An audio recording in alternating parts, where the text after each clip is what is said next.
National அவார்டை பற்றிலாம் உங்களுக்கு என்ன அபிப்பிராயம்? சார் அது ஒரு மரியாதை தான், ஒரு பாராட்டு தானே தவிர இந்த சந்தோஷத்தோட பெரிய சந்தோஷம் கிடையாது. இங்கே தான் ஒரு ஹீரோவாக இருக்கணும் தவிர வீட்டில் செம்ம அடி தான் எனக்கு. சென்னை சமர்தா உங்கள் லாஜிஸ்டிக்ஸ் கனவுகளை நனவாக்கும் கல்வி நிறுவனம் Max Gold cash for goal. Call 04445454545 and GT Holidays, South India's #1 travel brand, presents Behind Woods, the KSR Show, powered by the Chennai Mobiles and Digital Hub. இப்பொழுது மொபைல்ஸ் மட்டுமில்லை, அப்ளையன்ஸ் மற்றும் ஃபர்னிச்சரும் இருக்கு. விக்யூரா wellness, Karthipuram, Coimbatore 200 acre dream township, premium flats, doctor Srivarma, ஆயுள் தரும் Ayurveda, naturals, world's fastest growing salon chain, air fibre Wi-Fi, Arabian garden, sea food restaurant. நம்ம தமிழ் படத்துலலாம் ஹிந்தியில் அவ்வளோ வரவேற்பு இருக்குங்க. ஒரு காலத்தில் நம்மளை தலைவராக பார்ப்பாங்க நடிகனெல்லாம். இப்போ வந்து நடிகனாக மட்டும்தான் பார்க்குறாங்க.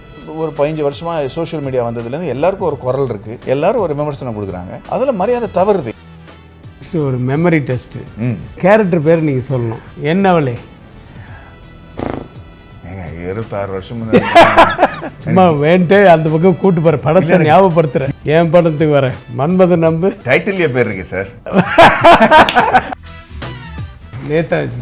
நேதாஜியில் மாதவன் சார். எங்கப்பா கதைக்கு வந்து எனக்கு எந்த ப்ரொடியூசர் கிடைப்பாங்க? கண்டிப்பாக நம்பவே மாட்டாங்கல்ல. எவ்வளோ சாங் இருக்கு, எவ்வளோ ஃபைட் இருக்கு, கண்டிப்பாக பக்கு பக்குன்னு ஒன்று இருக்கும். ஆமாங்க. ஒரு ப்ரொடியூசருக்கும் ஒரு ஸ்டாருக்கும் வித்தியாசம் என்ன தெரியுமா சார்? ஒரு ஹீரோக்கு வந்து தன்னோட வேலை சாதிக்கிறதுக்காக கெஞ்சணும்னு ஒரு விஷயம் வந்துருச்சுன்னு வச்சுங்களேன், அந்த ஹீரோஸுமே இறங்கிடும். காசு கொடுத்து உனக்கு எல்லாம் பண்ணி கூட உங்ககிட்ட அப்படி கெஞ்ச வேண்டியிருக்கே அப்படிங்கிற ஒரு ஃபீலிங் வந்துட்டே இருக்கும் சார். கிருஷ்ணகுமார் அவரையே டைரக்ட் பண்ண வச்சுக்க, நீங்கள் ஏன் டைரக்ட் பண்ணல? கதைக்கு ஒரு பாஸ் தான் இருக்க முடியும். அதனால இந்த படம் கேட்கும்போதே இந்த படத்தோட ஆராய்ச்சி அவர் முழுமையாக பண்ணியிருந்தார். ஜிடி நாயுடு ஃபேமிலிக்கே தெரியாத பல விஷயங்கள் இவருக்கு தெரிஞ்சிருக்கு. ஸோ அவங்க கிட்ட இருக்கிற வண்டிகள், பொருள்கள், அவர் இன்வென்ட் பண்ண எல்லா விஷயங்களும் ஒரிஜினல் எடுத்து கையில் கொடுத்துட்டாங்க. பண்ணுங்க இதை வச்சு. அந்த மோட்டார் சைக்கிள் இருக்குல்லையா, அதை தள்ளி வரத்துக்குள்ளேயும், ஏன்னா அது 114 வயசு ஓல்டு பைக் இது, அதை போட்டாங்க கீழே டம்முன்னு. ப்ரொடியூசராக இருக்கிறது எப்படி? கஷ்டங்களை என்னென்ன கஷ்டங்கள், என்னென்ன சந்தோஷங்கள்? ப்ரொடியூசராக இருக்குது கண்டிப்பாக பக்கு பக்குன்னு ஒன்று இருக்கும். ஆமாங்க. அது படம் ரிலீஸ் ஆகிறதுக்கு முன்னாடி எந்த படம் பட் இந்த படம் டெஃபினட்டாக வந்து நல்ல எக்ஸ்பெக்டேஷன் இருக்குது. ஏன்னா நான் வந்து அந்த ட்ரெய்லர் பார்த்தேன், ரொம்ப சூப்பராக இருக்குது. நன்றிப்பா. உங்கள் கேரக்டர்லேருந்து ஸ்மோக் பண்ணுற ஸ்டைலே தனியாக இருக்கு. தவறான விஷயம், பட் கதாபாத்திரங்கள் எப்படி? கதாபாத்திரங்கள். ஆமாம் ஆமாம் ஆமாம். பட் நீங்கள் கேட்குற கேள்வி வந்து ரொம்ப ஆழமான கேள்வி சார். அது ஒரு ப்ரொடியூசராக ஏன் மாறினேன் அப்படிங்கிறது, நான் ஒரு படம் பண்ணும்போது ஒரு ப்ரொடியூசர் எவ்வளோ தவிப்பார், காசும் போட்டு பணமும் போட்டு அதுக்கப்புறம் எல்லாரையும் கெஞ்சி வாங்கப்பான்னு கெஞ்சுறது வந்து எனக்கு தப்பாகவே தோணும். அப்போலேருந்து லைஃப்பில் எப்போவுமே ப்ரொடியூசராக மாறக்கூடாது அப்படிங்கிற ஒரு எண்ணத்தில் தான் இருந்தேன் நான். ஏன்னா அது தெரியுது இல்லைங்க, சில சமயம் நம்ம வந்து ஒரு ப்ரொடியூசராக வந்தப்பறம் காசு போட்டது வந்து எப்படி வெளியெடுக்கிறது, அதுக்கு அதிகமாக காசு போடணும், பட்ஜெட் இன்க்ரீஸ் ஆகிடுச்சுன்னா நம்ம விட்டு போக முடியாது, அது ஒரு அவஸ்தை இருக்குல்ல, அது வந்து நம்மளால் ஏற்றுக்க முடியாதுங்கிற ஒரு நம்பிக்கை எனக்கு வந்துருச்சு. அதனால் ப்ரொடியூசராக மாறக்கூடாதுன்னு முடிவு பண்ணிட்டேன். ஆனால் சில சமயம் சில கதைகள் வந்துருச்சுங்க. இப்போ ராக்கெட்ரியாக இருக்கட்டும், இல்லை ஜிடி நாயுடுவாக இருக்கட்டும், அது சொல்லலைன்னா அது ஒரு பெரிய பாவம்னு எனக்கு தோண ஆரம்பிச்சிருச்சு. இப்போ ராக்கெட்ரிங்கிற கதைக்கு வந்து எனக்கு எந்த ப்ரொடியூசர் கிடைப்பாங்க? கண்டிப்பாக நம்பவே மாட்டாங்கல்ல. எவ்வளோ சாங் இருக்குது, எவ்வளோ ஃபைட் இருக்குது அப்படின்னு அவங்க கேட்குறது நியாயமான விஷயம். ஏன்னா பொதுவாக கமர்ஷியல் படம் தான். ஆமாம், அது வந்து தியாகத்துக்காகலாம் படம் பண்ண மாட்டாங்க. ஆமாம், போட்டது வரணுமே. ஆமாம், நாட்டுப்பற்றெல்லாம் அப்புறம் முதல்ல போடுறது வருமா இல்லையான்னா பார்ப்பாங்க அவங்க. அது நியாயமான விஷயம் தான். அது என்ன, நம்ம ஒரு எண்ணத்தோட தான் நம்ம சினிமாவுக்கு வரோம். பேர் புகழ், அதுவும் காசு சம்பாதிக்கணுங்கிற ஒரு எண்ணத்தில் தானே வராங்க. ஆமாம், அவங்க கேட்குறது நியாயமாக இருந்துச்சே தவிர அவங்க வந்து எதிர்பார்க்கறது வந்து இந்த படத்துக்கு சரியா இல்லை. இப்போது நம்பி நாராயணா இருக்கும்போது நான் வந்து திடீர்னு போய் சுவிட்சர்லாந்து ஆடினேன், இல்லை ஒரு ஃபைட் பண்ணேன்னா அது நம்ப முடியாத ஒரு விஷயமா போகும். அந்த கதாபாத்திரத்தை நம்பணும் அப்படிங்கிறதுக்காக என் பல்லெல்லாம் உடைச்சிக்கிட்டு ஜாவெல்லாம் உடைச்சி 16 மணி நேரம் ஹேர் டாயெல்லாம் பண்ணி உட்காந்து பண்ணிட்டு இருக்கும்போது அதில் ஒரு பிலீவபிலிட்டி வேணும் இல்லையா? இரண்டாவது வந்து உலகத்துலேயே எனக்கு தெரிஞ்சு நம்ம ராக்கெட்டர் பண்ணுற மாதிரி பயோபிக் இல்லைங்க. ஏன்னா கடைசியில் நம்ம உண்மையான கதாபாத்திரத்தை கொண்டு வந்து ஒரு நடிகன் போயிடுறான். அதோட கதையோட கிளைமேக்ஸ் வந்து உண்மையான கதாபாத்திரத்தோடு முடியுது. அது எனக்கு தெரிஞ்சு எந்த உலகத்துலேயும் அந்த மாதிரி படம் கிடையாது. அப்படிலாம் சொல்லும்போது பயந்துட்டாங்க ப்ரொடியூசர்ஸ் எல்லாம். இதெல்லாம் நம்ம காசு வச்சு எக்ஸ்பெரிமெண்ட் பண்ணாதீங்க அப்படின்னாங்க. அதுவும் நியாயமாக தோணுச்சு. அதனால் சொந்த காசு போட்டு நம்ம ப்ரொடியூஸ் பண்ணலான்னு முடிவு பண்ணிட்டோம். உங்கள் வீட்டில் ஒன்றும் அப்ஜெக்ஷன்லாம் இல்லை? எல்லாமே இருக்காது. இல்லை அப்படிலாம் கிடையாது. ஏங்க நான் இங்கே தான் ஒரு ஹீரோவாக இருக்கணும் தவிர வீட்டில் செம்ம அடி தான் எனக்கு. பட் அவங்க சொல்கிறது நியாயம் இருக்குது. ஆமாம். பட் ஏன்னா அவங்க என்ன கேட்டாங்கன்னா, இந்த படத்தை நீ எழுதுகிற, அதுவும் முதல் வாட்டி பண்ணிகிட்ருக்க, நீ வந்து இதில் ப்ரொடியூஸ் பண்ண போகிற, அதுவும் முதல் வாட்டி பண்ணிகிட்ருக்க, நடிக்கவும் போகிற, அதுவும் முதல் வாட்டி பண்ணிகிட்ருக்க, திடீர்னு இயக்குனராக கூட நீங்கள் மாறுறேன்னா அது ஒரு பைத்தியக்காரத்தனம் இல்லையா? 3 மொழியில் பண்ணிகிட்ருக்க, லைவ் சவுண்டு வேறு, பீரியட் படம் வேறு அப்படின்னு சொல்லும்போது அவங்க சொல்கிறதையும் நியாயமாக இருந்துச்சு. ஆனால் என்னென்னா, இந்த கதை நான் சொல்லலைன்னா அப்புறம் எனக்கு ஒரு லைஃப்பில் ஒரு இன்கம்ப்ளீட் ஃபீலிங்காகவே இருக்கும் சரிதா அப்படின்னு சொல்லும்போது, அதை வச்சு நான் வாழ விரும்பலை அப்படின்ட்டாங்க அவங்க. பண்ணே கவனமாக பண்ணு அப்படின்னாங்க. பட் ஒரு ப்ரொடியூசருக்கும் ஒரு ஸ்டாருக்கும் வித்தியாசம் என்ன தெரியுமா சார்? ஒரு நடிகை வந்து எடுக்காத ஃபோன் காலெல்லாம் ஒரு ப்ரொடியூசருக்கு வந்து தானாக பண்ண வேண்டியிருக்கும் சார். எடுத்தாகணும் இல்லை, இப்போ ஒரு நிறைய பேர் நம்மளுக்கு ஃபோன் பண்ணுவாங்க, இல்லைப்பா எனக்கு இன்ட்ரெஸ்ட் இல்லைப்பா, ப்ரொடியூசர்கிட்ட பேசிங்க, மேனேஜர்கிட்ட பேசிங்கன்னு சொல்லிடுவோம். நம்ம அவங்களுக்குலாம் நம்ம ஃபோன் பண்ணி கெஞ்ச தேவையில்லை. ஆனால் ஒரு ப்ரொடியூசராக நம்ம முன்னேறது ஃபோன் பண்ணி அவங்களுக்கு கெஞ்ச வேண்டியிருக்கு. கெஞ்சணும். அது சில நேரத்தில் நிறைய ஃபோன் கால்ஸ் தெரியாத நம்பர்லாம் கூட எடுத்தாகணும். எந்த ஏரியா டிஸ்ட்ரிபியூட்டராக இருக்கானோ தெரியலையே, எவனா இன்ட்ரெஸ்டாக வாங்கிக்கிறேன்னு சொல்லுவான்னு. கரெக்டு, அதுவும் ஒரு விஷயம். பட் ஒரு ஹீரோக்கு வந்து தன்னோட வேலை சாதிக்கிறதுக்காக கெஞ்சணும்னு ஒரு விஷயம் வந்துருச்சுன்னு வச்சுங்களேன், அந்த ஹீரோஸுமே இறங்கிடும் மனசளவில். ஆமாம், ஐயோ உங்ககிட்ட போய் இவ்வளோ கெஞ்ச வேண்டியிருக்கே, காசு கொடுத்து உனக்கு எல்லாம் பண்ணி கூட உங்ககிட்ட அப்படி கெஞ்ச வேண்டியிருக்கே அப்படிங்கிற ஒரு ஃபீலிங் வந்துகிட்டே இருக்கும் சார். எல்லா தொழிலையும் இருக்குது சார். கரெக்டு, எல்லா தொழிலையும் இருக்குது. ஆமாம் ஆமாம். ஆனால் பட் இதுக்காக வந்து இவ்வளோ கஷ்டப்பட்டு உங்கள் உடம்பை வருத்திக்கிட்டு எவ்வளோலாம் வந்து ஹெல்த் சைடு வந்து உங்களுக்கு டிஸ்டர்ப் ஆச்சு இந்த ராக்கெட்ரிலையும் இதுலேயும்? சார், ராக்கெட்ரியில் கிட்டத்தட்ட 14 மணி நேரம் நம்ம வந்து மண்டையில் அந்த ப்ளீச்சை போட்டு உட்கார வேண்டியிருக்கோம், முடியை வந்து வெள்ளையாக்குறதுக்கு. அதுக்கு வந்து நம்ம விக்கு போட்டிருக்கலாமே அப்படின்னு நிறைய பேர் சொன்னாங்க. நியாயமான விஷயம் தான். ஆனால் அந்த ஒரு பொய் விக் வந்துருச்சுன்னா நம்ம சொல்கிற கதையில் கொஞ்சம் பொய் இருக்கும் அப்படிங்கிற ஒரு நம்பிக்கை வந்துருமேங்கிற ஒரு பயத்தில் தான் நம்ம முடியை வந்து வைட் பண்ணோம். நீங்கள் கேட்குற கேள்விக்கு என்னென்னா, சரிதாவே சொன்னான், இதுக்கப்புறம் உனக்கு வந்து மண்டையில் முடியே இருக்காது, வளரவே வளருது அப்படின்ட்டு. அழகாக வந்து ஏன்னா சார், அதுக்கு நம்ம நிறைய ஆராய்ச்சி செஞ்சோம் சார்.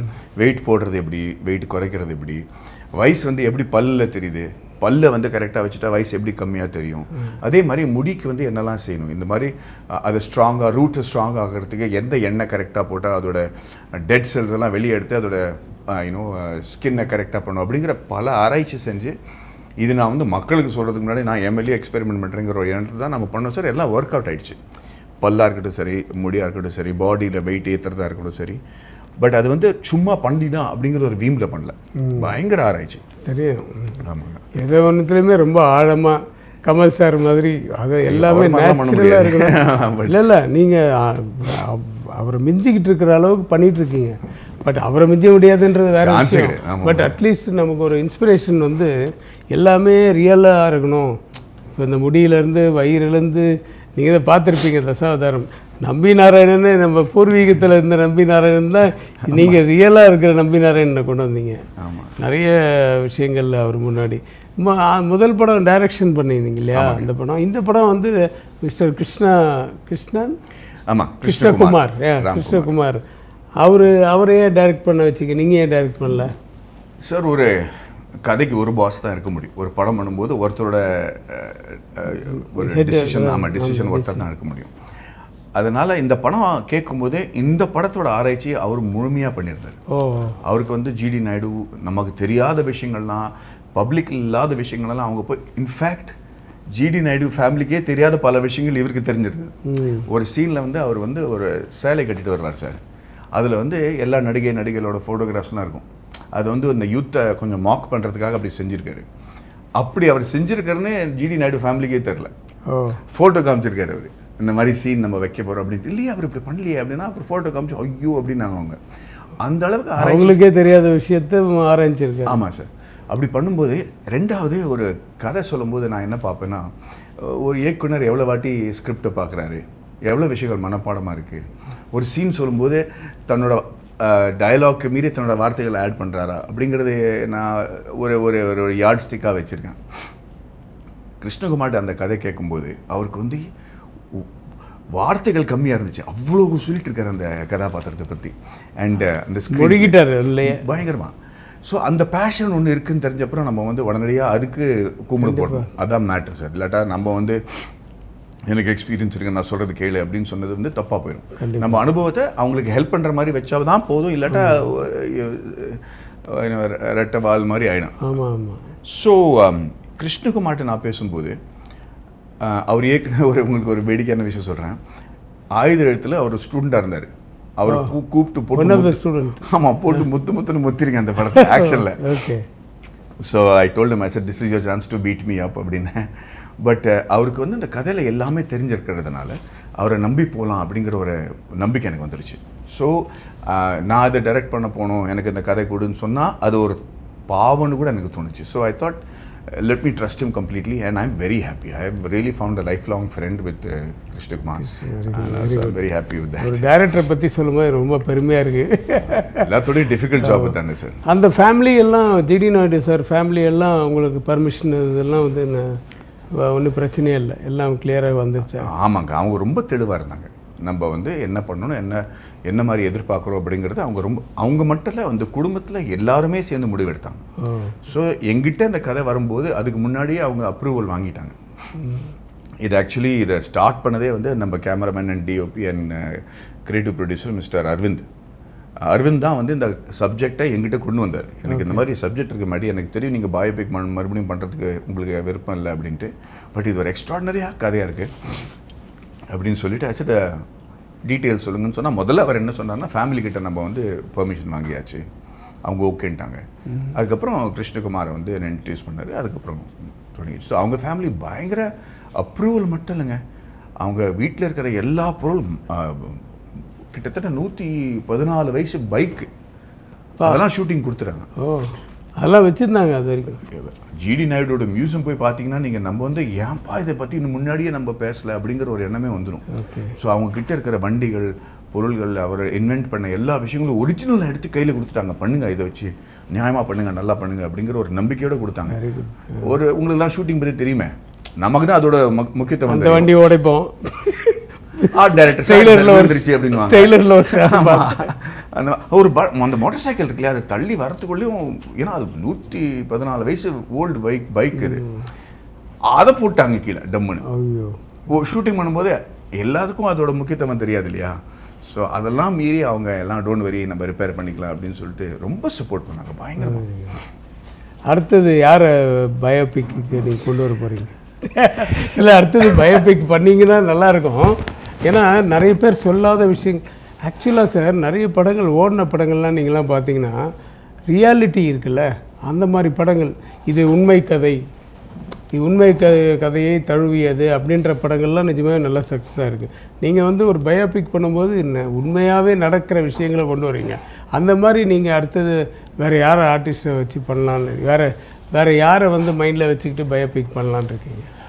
பொதுவாக ஒரு படம் பண்ணுறதுக்கும் ஒரு பயோபிக் பண்ணுறதுக்கும் ஒரு பயங்கர வித்தியாசம் இருக்குது கிருஷ்ணன். அது வந்து என்ன ரவிக்குமார் சார் ரொம்ப டிமாண்டிங்காக இருக்குது சார். அது ஏன்னா வேஷம் மாற்றணும், அதே கேரக்டரில் இருக்கணும், அதுக்கு பல வருஷம் ஒரு பொதுவாக ஒரு படத்துக்கு 60 நாள் 80 நாள்னு வச்சா இதுக்கு வந்து கிட்டத்தட்ட 3 வருஷம் கொடுக்க வேண்டியது. அது இந்த கதாபாத்திரமாக இருக்கட்டும் சரி, இன்னும் ராக்கெட்ரியாக இருக்கட்டும் சரி, அஜித் தோவாலாக இருக்கட்டும். ஸோ அதில் வந்து அப்சர்வ் பண்ணி ரிசர்ச் பண்ணி பண்ணுறதுல வந்து எனக்கு கொஞ்சம் வந்து பிரெயின் ஃப்ரை ஆகிடுச்சு. சரி, இப்போ வந்து கொஞ்சம் ஜாலியான காமெடி படமா, நீங்கள் பண்ணுற படம் மாதிரி ஏதாவது பண்ணலாமா அப்படிங்கிறது. ஏன்னா அது ரொம்ப சீரியஸ் ஆகிடுச்சு என் வாழ்க்கையே ரொம்ப. அண்ட் அந்த மாதிரி ஆள் நான் கிடையாது. வச்சா குடுமி சரைச்சா மட்டும்தான், உள்ளே போனால் ஃபுல்லாக முடிச்சுட்டு தான் வெளியே வரணும். இல்லை போயிடணும். ஆனால் நீங்கள் வந்து இவங்களெல்லாம் பயோபிக் பண்ணால் எப்படி இருக்கும், அதில் உங்கள் ஃபேஸை ஏஐயில் பொறுத்துனா எப்படி இருக்குன்றது நாங்கள் ஒரு சின்ன ஏவியாக பண்ணி வச்சுருக்கோம். அப்படியா? பாருங்க, நேதாஜியில் மாதவன் சார் நாடி இந்த மாதிரி நேதாஜி சார் இதெல்லாம். ஆனால் பிக்காக பண்ணோம் சார், ஃபுல்லாக ஆர்மி தான், க்ரௌடு தான் ஃபுல்லாக. அதுவும் இந்த உண்மையான ஆர்மியெல்லாம் வச்சுட்டு என்ன ஒரு பெரிய ஒரு மேதாவி. நெக்ஸ்ட் இவரே பண்ணிக்கலாமே, இவரே பார்க்கறதுக்கு ஹீரோ மாதிரி தான் இருக்காரு. அவர் மாதிரி தான் இருக்கு. பட் உங்க ஃபேஸ் வைக்கும்போது இன்னும் ரொம்ப நேச்சுரலா தெரியுது. அது ஏஐ பண்ண விஷயம். ஆமா, இது வந்து ரொம்ப வந்து உங்க உடம்ப வருத்திக்கிற மாதிரியோ முடி இது அதெல்லாம் கூட தேவையில்லை. ஆஸ் இட் இஸ் நீங்கள் இருக்கிற மாதிரியே போகுது, நல்லாவே இருக்கு. ஆமாம். Okay, next K Balachander sir. அடேங்கப்பா, அதில் பாருங்க உங்கள் பேசு. கடவுளை இவங்கெல்லாம் அடேங்கப்பா, ஏஐயில் என்னெல்லாம் பண்ணலாம் இப்போ பாருங்க. இந்த பேச கூட வந்து அப்படியே ஐ திங்க் பயங்கர கிரியேட்டிவிட்டி. ஆமாம் ஆமாம். ஹைட்டு மட்டும் கொஞ்சம் கம்மி இல்லை அவர் உங்களோட.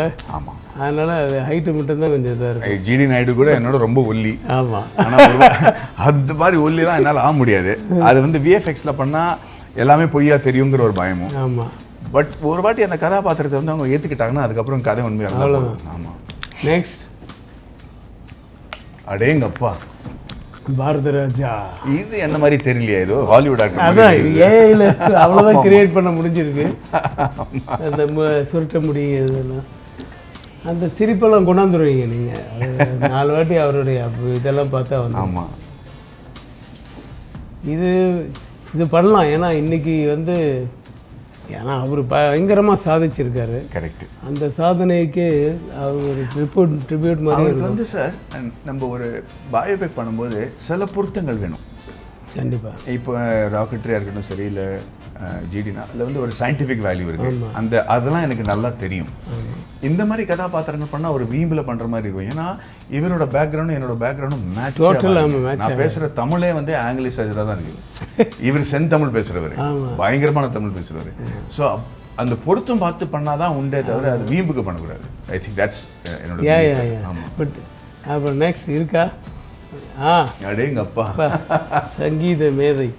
ஆமாம், இதுக்கு பாட தெரிஞ்சிருக்கணும். சரஞானமே இல்லாதவங்கலாம் பண்ணக்கூடாது. இல்லை இல்லை, அதெல்லாம் அவனே அவசியம் இல்லை. அதெல்லாம் நாங்கள் பாட வச்சிருவோம். இது பண்ணிங்கன்னா சூப்பருங்க. ஏன்னா ஒரு மெஜஸ்டிக்கான ஒரு தோற்றம் கொண்டவர், மெஜஸ்டிக்கான மனுஷன். உங்கள் மெஜஸ்டிக். ஆமாம், உங்களுக்கு ரொம்ப நல்ல சூட் ஆகக்கூடியவர்.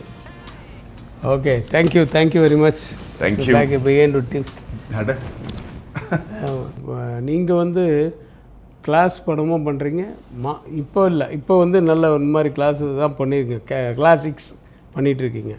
முன்னாடியெல்லாம் வந்து நீங்கள் கிளாஸ்மான படம், அன்பேசுவ மாதிரி படமும் பண்ணுவீங்க, எதிரி மாதிரி இப்போ கமர்ஷியல் படமும் பண்ணுவீங்க, ரெண்டும் பண்ணிங்க, பேலன்ஸ் பண்ணுவீங்க. ஆனால் இன்றைக்கி இருக்கிற நிறைய ஹீரோஸ் வந்து ஒரு கிளாசிக்கில் ஒரு கிளாஸான ஒரு படத்தில் பண்ணிட்டா அதுக்கப்புறம் அவங்க வந்து மாஸ் பண்ண அவங்களுக்கு பிடிக்கலையா, இல்லை அவங்களால பண்ண முடியலையா, அவங்களுக்கு படமே இல்லாமல் மறுபடியும் கிளாஸ் படமே தேடிட்டு உட்காந்துருக்காங்க. அந்த மாதிரி படங்கள் தான் வந்தால் தான் அந்த ப்ரொடியூசர் போய் அவங்கள அப்ரோச் பண்ணுறாங்க. இப்போ நீங்கள் எப்படி கிளாஸ் மாஸ் ரெண்டுத்தையுமே ஹேண்டில் பண்ணீங்க? சரி, ஏன்னா மாஸ் மாறிடுச்சுங்க.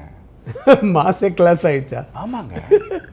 நம்ம தமிழ்நாட்டிலேருந்து எவ்வளோ பேர் வந்திருக்காங்க உலகத்தில். இன்றைக்கி உலகத்தை வந்து ஆள்றவங்களே வந்து தமிழ்காரங்கன்னு சொன்னால் தப்பான விஷயமே இருக்காதுங்க.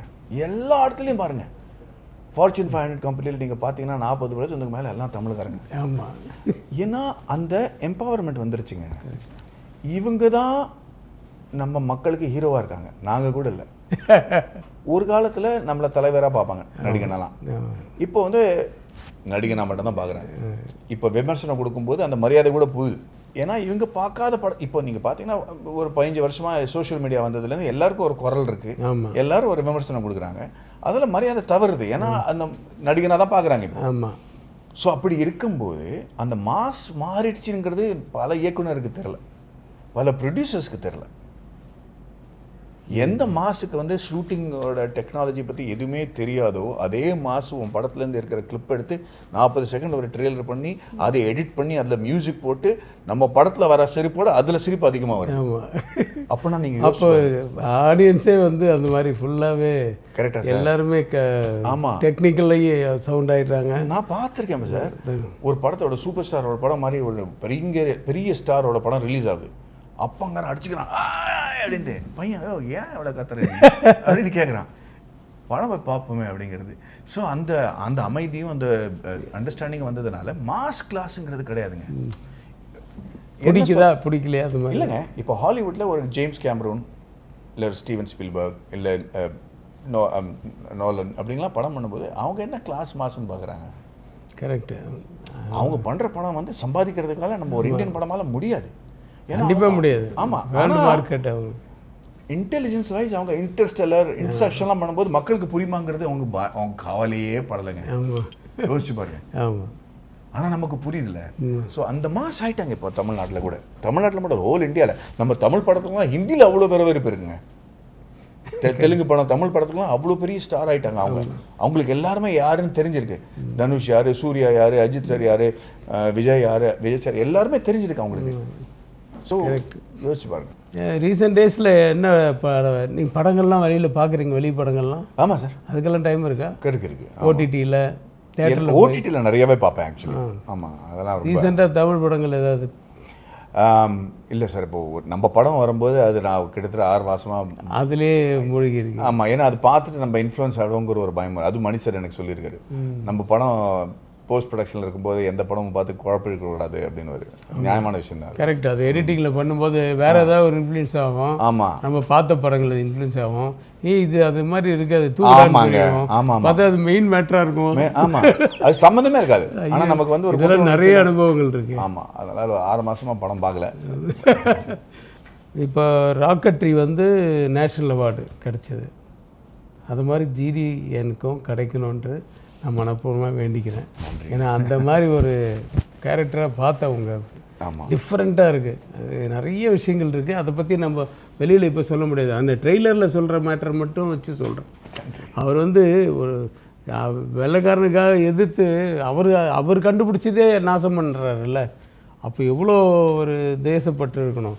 அதனால் தேசப்பற்று இருக்கிற ஒரு ஆள், ஒரு சயின்டிஸ்ட்டு, அந்த மாதிரி ஒரு கேரக்டர் எடுத்து பண்ணதுக்கு இது கண்டிப்பாக நேஷ்னல் அவார்டு பற்றிலாம் உங்களுக்கு என்ன அபிப்பிராயம் சார்? அது ஒரு மரியாதை தான், ஒரு பாராட்டு தானே தவிர, ராக்கெட்டில் பொறுத்த வரைக்கும் இப்போ எல்லாத்தோடையும் பெரிய அவார்டு என்னன்னு நீங்கள் கேட்டிங்கன்னா, ஒரு சொசைட்டியில் 40 வருஷமாக கிட்டத்தட்ட வாழ்ந்துட்டு இருக்கிற ஒரு ஆள் முதல்ல பாராட்டப்பட்டு எல்லாருமே சந்தோஷப்பட்டு அவரோட ஃபோட்டோ எடுக்கணும்னு நினச்ச ஒரு நம்பி நாராயணனுக்கு வந்து இந்த பிரச்சனை வரும்போது எல்லாரும் காரி துப்பி அவரை வந்து அந்த சொசைட்டிலே இருக்க விடாமல் பண்ணிட்டாங்க. ஆமாம், வீட்டில் வேறு காலம் வரமாட்டான், இது அவள் வந்து பெரிய தேச துரோகின்னு நினச்சிட்டு அதே இடத்துல அவமானப்பட்டு ரொம்ப கொடூரப்பட்டு கிட்டத்தட்ட 25 வருஷமாக இருந்திருக்காரு. ஆமாம், ரொம்ப நினச்சி பார்க்கும்போது யோசிச்சு பாருங்கள் சார். கோவிலில் விட மாட்டாங்க, ஆட்டோக்காரன் வரமாட்டான், மளிகை சாமான்லாம் வராது. அவங்க வந்து ரொம்ப கொடுமைப்படுத்திட்டாங்க.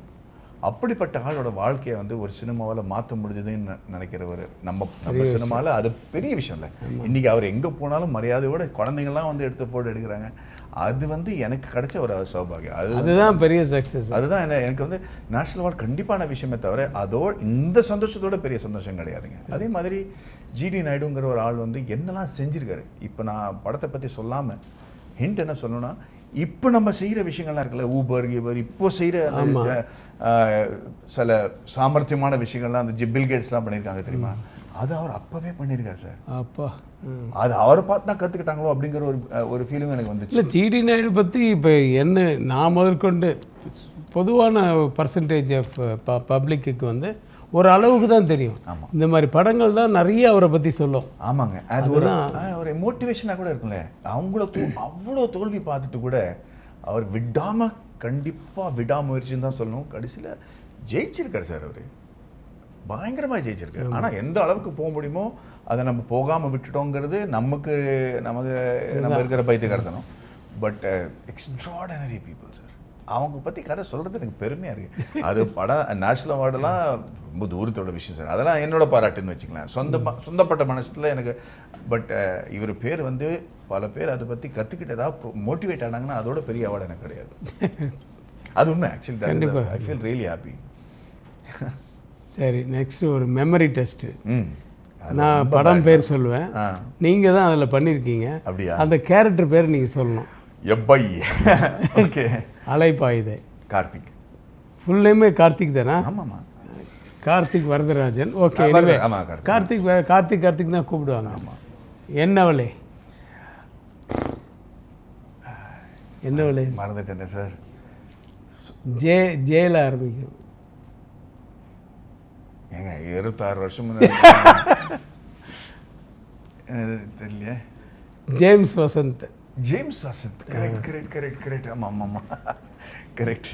சரி, மின்னலில் தான் எனக்கு தெரியுமே.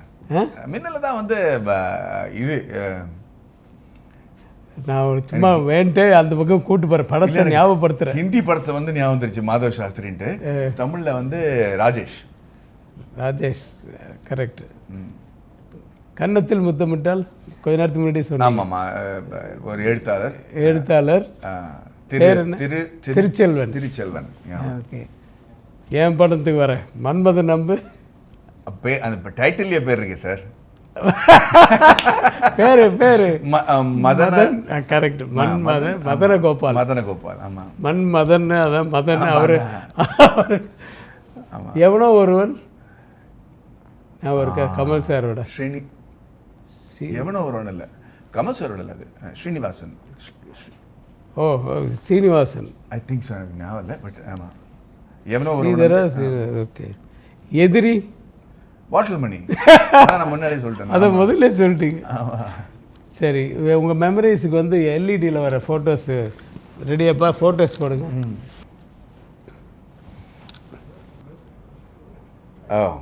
விவசாயம் பண்ணிகிட்ருக்கீங்க?